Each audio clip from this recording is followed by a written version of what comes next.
Boa noite. Todos, todas, todes. Menino, menina, menine. Ela, ele, elo. O que é a linguagem não binária? Sobre esse assunto a gente conversa hoje então com a Cíntia Chagas, professora de português, instagramer. Tudo bem, Cíntia? Seja muito bem-vinda ao ND. Como é que vai?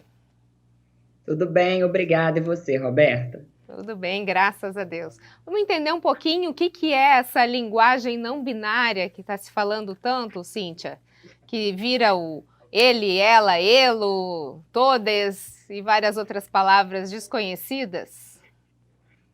O dialeto não binário, o que ele faz? Ele pega a terminação das palavras, por exemplo, a palavra aluno, retira o O e coloca no lugar ou a letra E, ou a letra X, ou arroba, de modo a neutralizar, né, também é conhecido como linguagem neutra, de modo a neutralizar o gênero da pessoa com quem nos falamos ou a quem nos referimos. Então, palavras terminadas em O ou A, elas vão ter essa terminação sempre em E, X ou arroba. Como se lê o arroba? Impossível, né, gente? Até com X é impossível. Esse é um dialeto muito que tem sido utilizado por jovens, tem sido utilizado no meio acadêmico, e o objetivo dele é promover a inclusão das pessoas não binárias, ou seja, das pessoas que não se identificam nem com gênero masculino, nem com gênero feminino. Mas a grande verdade é que ele causa muitas confusões e, em vez de incluir as pessoas, ele exclui a maioria delas. Para a gente entender, então, Cíntia, por que ele exclui? Por exemplo, quando a gente fala de Libras, como é que uma pessoa vai se expressar se ela não sabe se está falando no feminino ou no masculino?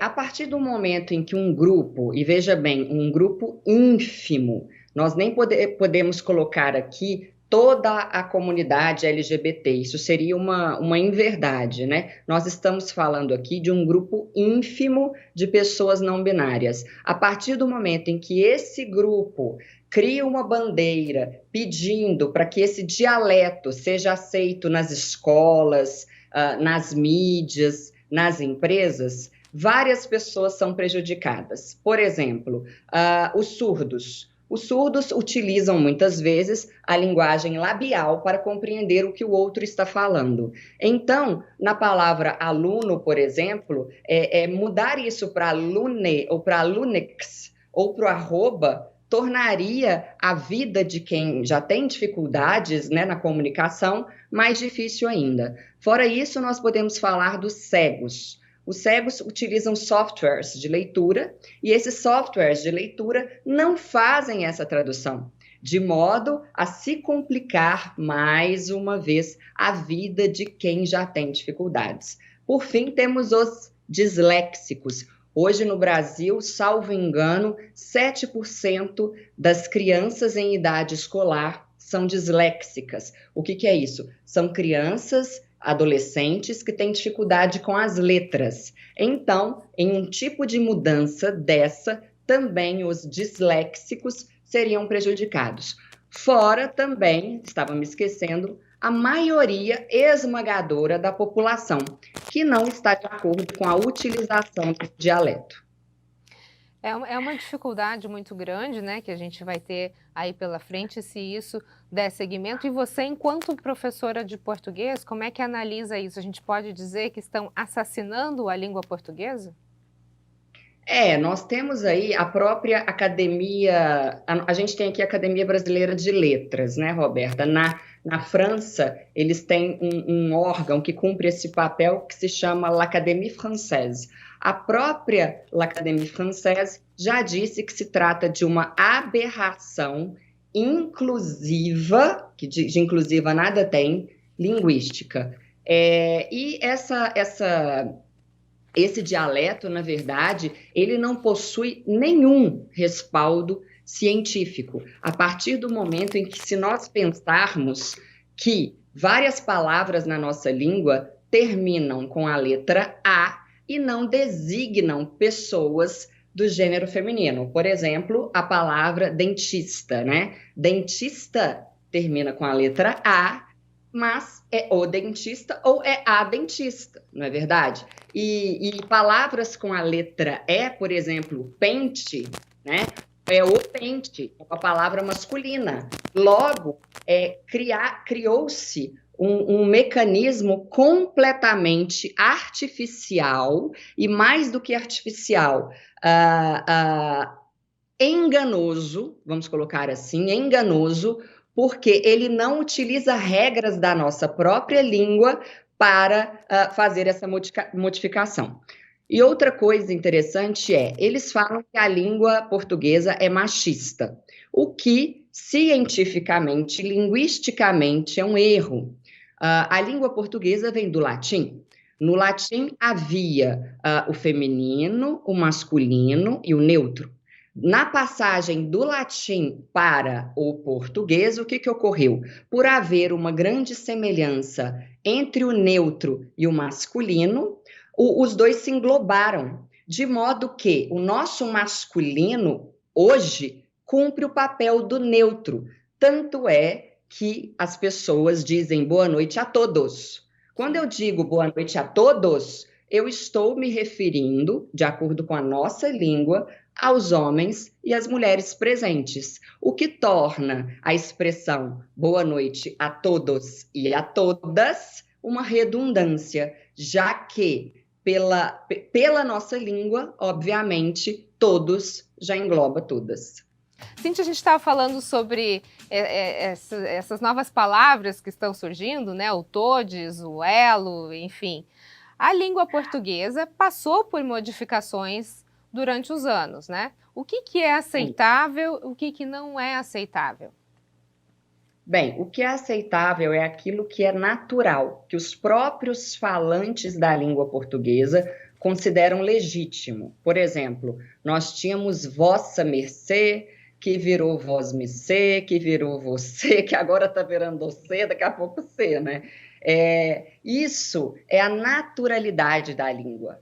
Agora, criar uma língua, né, uma pseudolíngua completamente artificial é completamente diferente. Geralmente, quem defende o dialeto não binário usa como argumentação o fato de a língua ser viva, né? É óbvio que a língua é viva. As próprias palavras, elas vão modificando até de significado. A palavra bizarro, por exemplo, ela entrou no Brasil como sinônimo de elegante. Depois, por influência do francês e do inglês, ela se tornou sinônimo de estranho e tal. Então, isso tudo vai ocorrendo no decorrer dos anos. Agora, criar uma nova língua para incluir um grupo ínfimo, né? Isso não passa, obviamente, pela naturalidade, mas por uma imposição linguística que, honestamente, beira o fascismo linguístico, o totalitarismo linguístico. Exatamente esse ponto na sua rede social, você falou que isso seria algo relativo a uma imposição. Isso que está acontecendo, essa movimentação toda, você acredita que vai ser, em certo momento, algo imposto? Ou ainda a gente tem tempo para discutir e tentar reverter essa situação? Bem, para começar, que eu não acredito que esse dialeto vá de fato pegar, né? A língua portuguesa, para que ocorra uma mudança, meu Deus, nós precisamos de anos e anos e anos e anos.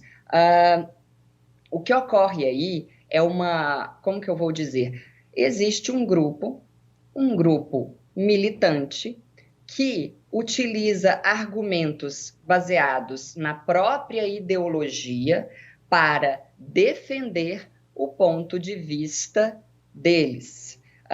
E a partir do momento em que esses argumentos se baseiam única e exclusivamente em ideologia, eles perdem completamente a força, porque a mudança de uma língua, ela precisa ocorrer, conforme eu disse, de modo natural e de modo não artificial, de modo que as pessoas aceitem, né? Com o uso, com o dia a dia e tal. Aí, assim, existe um argumento deles que é o seguinte: ah, mas quando a gente faz uma busca no Twitter, a gente vê muito já a utilização do todes e tal. Ok, mas essa utilização parte, sim, de uma minoria que tenta impor um modo de falar. E o que ocorre? Por que várias empresas, existe até um suco aí muito famoso, em cuja embalagem nós vemos lá todes. Por que as empresas, muitas delas, entram nessa causa? Porque as empresas não querem ser canceladas, porque existe um bom mocismo por trás disso, porque hoje o politicamente correto, né, a defesa das minorias está em pauta. Enfim, eu vejo aí por parte das empresas, você nem me perguntou isso, né, mas eu estou aqui delongando, eu vejo por parte das empresas um grande medo de cancelamento, um grande medo da imagem que as pessoas possam ter delas, já que justamente os grupos ligados às minorias sociais são os grupos que mais fazem barulho na internet, que mais fazem passeatas e tal. Agora, se a gente for pensar de uma forma mais ampla, quando a gente fala, né, das minorias, a gente precisa incluir aí também os portadores de deficiência, e aí a gente tem, então, o problema que a gente falou no bloco anterior, né, Cíntia, com surdos e cegos, como é que ficaria, então, essa questão? Só se está vendo um lado de uma minoria e as demais? Fato é que hoje, infelizmente, na nossa sociedade, o que dá visibilidade para as pessoas é defender pautas relacionadas ao feminismo, à comunidade LGBT, e ao negro. Pautas relacionadas aos surdos, aos cegos, essas pautas, infelizmente, não geram tanto engajamento como essas que eu acabei de falar. E, mais uma vez, eles pensam em dar visibilidade, em fazer uma inclusão dos não binários, mas eles simplesmente se esquecem de quem será prejudicado por conta disso. E veja bem, eu não tenho nada contra os não binários, acho que eles devem sim procurar os direitos deles. Só que esse direito não pode passar, em hipótese nenhuma, pelo aniquilamento da estrutura da língua, da estrutura das palavras, e um aniquilamento sem o menor embasamento científico. De certa forma, Cíntia, essa linguagem não binária, ela podia ser enquadrada no que a gente chama de gíria? Ela poderia ser enquadrada no que a gente chama de dialeto, né? Que é um modo de falar próprio de um grupo. E se ela permanecesse nesse grupo, tudo bem, ok. O problema que ocorreu recentemente, todos nós vimos, saiu em vários jornais, o problema é quando escolas passam a utilizá-lo. A escola, eu fico até nervosa quando eu falo disso, porque mexe comigo, né? Eu sou professora. A escola, ela é a instituição que deve prezar pelo ensino da norma culta. Então, um colégio como aquele do Rio de Janeiro, um colégio tradicional, mandar uma circular para os pais, avisando que a partir de então passaria a fazer uso nas atividades formais e informais do dialeto não binário, isso mostra um perigo, né? E não há leis proibindo isso, na verdade. Já há projetos de leis de deputados federais tentando proibir essa utilização. E, enfim, para mim é um crime. Para mim isso é criminoso, na medida em que a língua oficial do nosso país é a língua portuguesa, não a linguagem, o dialeto não binário. Você falou sobre as escolas, obviamente os alunos, né, já estão trazendo essa situação e é uma discussão que ela deve acontecer também dentro da escola. Agora, até sair essa conclusão, é isso que você está falando, né, Cíntia? Às vezes já se impõe alguma coisa como se fosse a decisão final de algo que deveria estar sendo discutido. Exatamente. Isso deveria estar sendo mais bem discutido.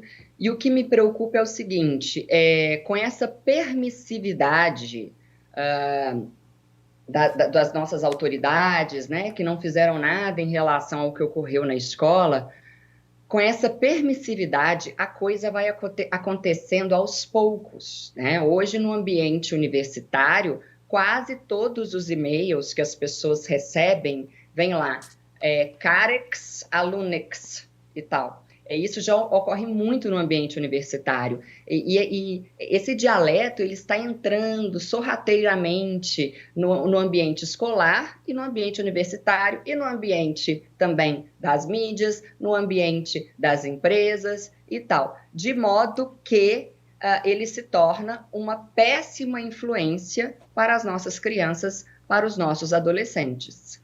Só para a gente finalizar esse assunto, Cíntia, você acha que isso é uma questão muito mais política do que acadêmica e social?